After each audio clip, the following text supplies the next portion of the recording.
G'day, Ben right here, just to talk to you about the fantastic bill fishing we've got right here in Weipa. It's a relatively newly recognised fishery, fast growing reputation of becoming one of the country's great light tackle billfish locations. And while it's already extremely popular for its fly and inshore sport fishing, it's the offshore scene. It's always been about bait balls, with tunas and mackerel, cobia and trevallies and the sharks. I first came to Weipa in 2005 working as a guide, and I'd still go in the back half of the year back to the east coast and work the light and heavy tackle marlin seasons. And while I was away, I'd be talking to other Weipa guides, and they'd tell me of chance encounters with marlin and sailfish while they're offshore looking for other pelagics. When I got back, I'd even seen a couple myself and started to think that if we're seeing a couple of billfish a day without looking for them, then there's got to be a lot more out there than we realise.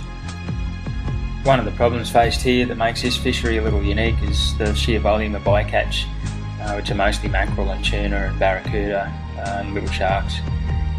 In the earlier days, we'd be fishing in close to the coast, which is where most of the life was, and unfortunately most of the mackerel and tuna were there too.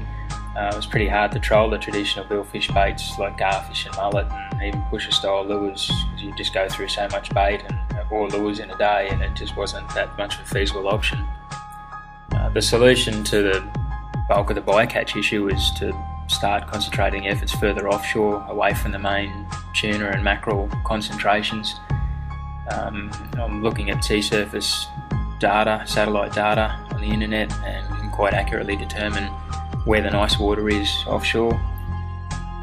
Once you're out there, just a matter of keeping your eyes open for signs of life, whether it's physically seeing fish themselves free jumping or free feeding, tailing or whatever, but life seems to attract life, and just seeing bait on the sounder or dolphins in an area or birds hanging around or even sea snakes are all pretty good indicators that there's life close by, and quite often billfish are not too far away.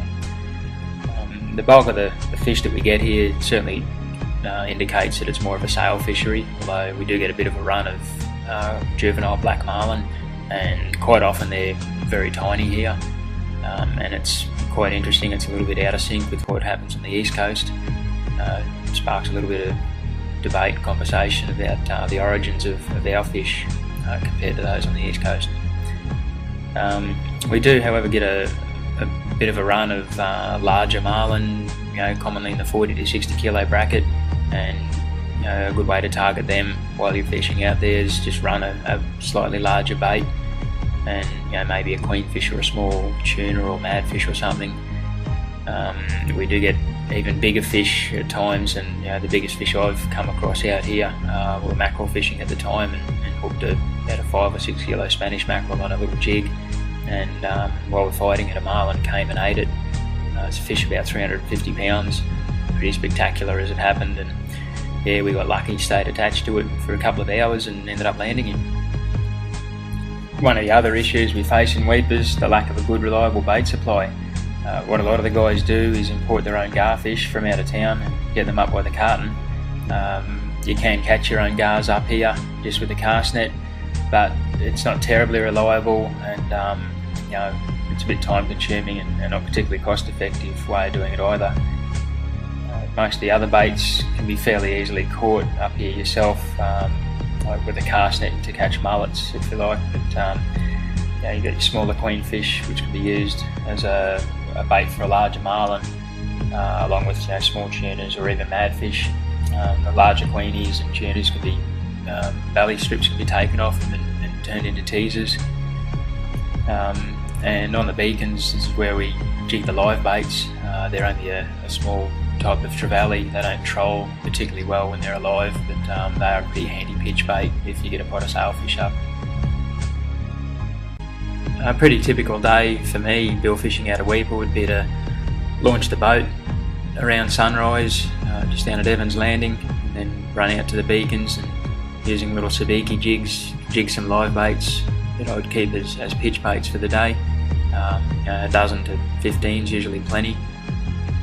I'd have a bit of a plan of where I was going to go, as far as direction offshore, usually just by talking to whoever's been out last through the local billfish club, or looking at their website. or on Facebook, or you know, if it has been a little bit quiet, jumping on the net, just getting an idea of water quality and where the nice water is, and typically run offshore in that kind of direction. Always keep my eyes open. If suddenly the water does come good before I expect it to, or suddenly there's a lot of life on the sounder while I'm running, you know, or birds getting active in an area, I'll tend to pull up and either stick a couple of baits in the water, or at least run a couple of teasers and just see what is around, travel a little bit quicker. Once I've found an area that does look really good, and some days you just know there's lots of bait, lots of dolphins, plenty of birds, plenty of action going on, and you can just sort of tell that, yeah, this does look good, a pretty good chance there'll be billfish here. When that happens, you know, decide how I'm fishing for the day, whether it might be teasing fish and pitching a bait, or trying to catch one on fly, or even just running bait straight out of the outriggers. It doesn't seem to matter really, but always go into the day with a plan. Most of the footage that you're looking at here is a result of teasing fish up. It's, you know, the best way to get good footage, and fortunately sailfish are fairly receptive to teasing. Well, there you have it, folks. Hopefully that gives you a pretty good insight into the wonderful marlin and sailfishing we've got right on our doorstep here in Weipa.